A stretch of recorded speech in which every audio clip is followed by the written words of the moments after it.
கோவை மாவட்டம் தீத்திபாளையம் பகுதியில் பயிர் செய்யப்பட்ட 5 லட்சம் ரூபாய் மதிப்பிலான வாழைக்கன்றுகளை காட்டு பன்றிகள் சேதப்படுத்தியதால் விவசாயிகள் வேதனையடைந்துள்ளனர். இதனால் இதற்கு அரசு உரிய இழப்பீடு வழங்க வேண்டும் என தமிழ்நாடு விவசாயிகள் சங்கம் வலியுறுத்தியுள்ளது.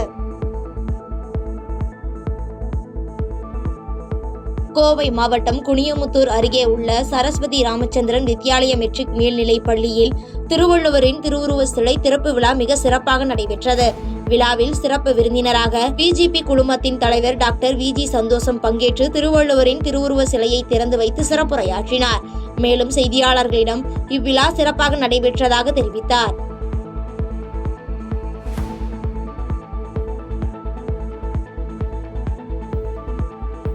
அரியலூர் மாவட்ட ஆட்சியர் அலுவலகத்தில் தேசிய பெண் குழந்தைகள் தினத்தினை முன்னிட்டு சமூக நலன் மற்றும் மகளிர் உரிமை துறையின் சார்பில் பெண் குழந்தைகளை காப்போம், பெண் குழந்தைகளுக்கு கற்பிப்போம் உறுதிமொழியினை மாவட்ட ஆட்சியர் ரத்தினசாமி வாசிக்க அனைத்து துறை அலுவலர்களும் ஏற்றுக்கொண்டனர். இதனைத் தொடர்ந்து பெண் குழந்தைகளை காப்போம், பெண் குழந்தைகளுக்கு கற்பிப்போம் என்ற கையெழுத்து பிரச்சார பதாகையில் மாவட்ட ஆட்சியர் ரத்தினசாமி முதல் கையெழுத்திட்டு துவக்கி வைத்தார்.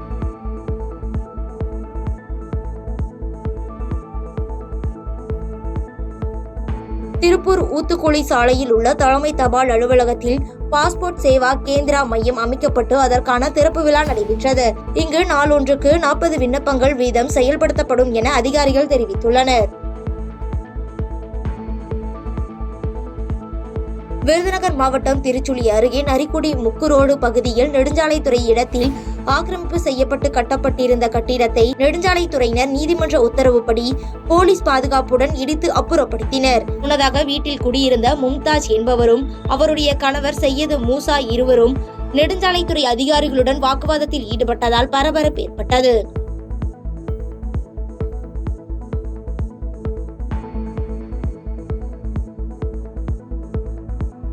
மதுரை அழகர் கோவில் முன்பு புதுமண ஜோடியினர் மதுபானம் அருந்துவது போன்று ரீல்ஸை எடுத்து சமூக வலைதளத்தில் பதிவேற்றம் செய்துள்ள சம்பவம் பெரும் பரபரப்பை ஏற்படுத்தியுள்ளது. இதுபோன்று ரீல்ஸ் எடுத்து இன்ஸ்டாவில் பதிவேற்றம் செய்திருப்பது கோவிலுக்கு வரக்கூடிய பக்தர்கள் மற்றும் சமூக வலைதள வாசிகள் மத்தியில் அதிர்ச்சியை ஏற்படுத்தியுள்ளது. மதுரை மாவட்டம் மேலூர் அருகே டங்ஸ்டன் சுரங்கம் தொடர்பாக பேச போராட்ட குழுவினைச் சேர்ந்த விவசாயிகள் டெல்லி சென்று மத்திய அமைச்சர் கிஷன் ரெட்டியை சந்தித்து தங்களது ஊர்களுக்கு திரும்பினர். இதனை கொண்டாடும் விதமாக வள்ளலப்பட்டி கிராமத்தில் கிராம மக்கள் ஒன்று கூடி மேள வாத்தியங்கள் முழங்க ஆரத்தி எடுத்தும் பெண்கள் குலவையிட்டும் அவர்களுக்கு உற்சாகமான வரவேற்பு அளித்து தங்களின் மகிழ்ச்சியினை பரிமாறிக்கொண்டனர்.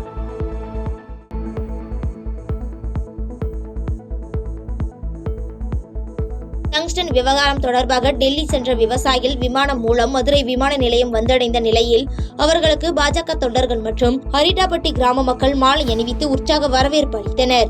இதனைத் தொடர்ந்து செய்தியாளர்களை சந்தித்த பாஜக மாநில பொதுச் செயலாளர் ராம ஸ்ரீனிவாசன் டங்ஸ்டன் பிரச்சினை முடிவுக்கு வந்துள்ளது என்றும் டங்ஸ்டன் திட்டத்தை அரசியலாக்க விரும்பவில்லை என்றும் இதில் அனைத்து கட்சியினருமே போராடி இருக்கின்றனர் எனவும் பேசினார். அமைச்சர் கிஷன் ரெட்டி அவர்கள் மூலமாக சுரங்கத்துறை மூலமாக டங்ஸ்டன் சுரங்கத்திற்கு கொடுக்கப்பட்ட ஏலம் ரத்து செய்யப்பட்டிருக்கு.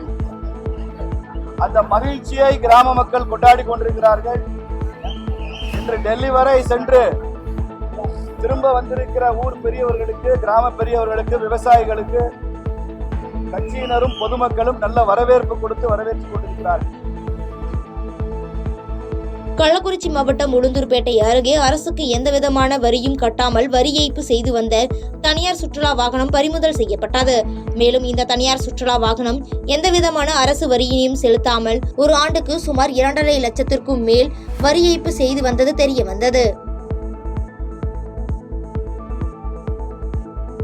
கள்ளக்குறிச்சி மாவட்டம் உளுந்தூர்பேட்டை அருகே 50 ஆண்டு கால பழமை வாய்ந்த ஆலமரம் திடீரென சாலையில் முறிந்து வேரோடு சாய்ந்ததால் அப்பகுதியில் போக்குவரத்து பாதிப்பு ஏற்பட்டது.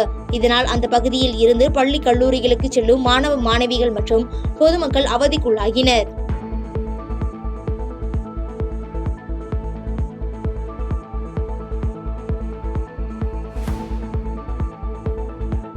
பாதகம் செய்பவரை கண்டால் நாம் பயம் கொள்ளலாகாது பாப்பா.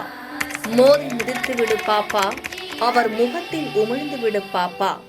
அண்மை செய்திகளை உடனுக்குடன் தெரிந்து கொள்ள இணைந்திருங்கள் எம் நாடு தொலைக்காட்சியுடன்.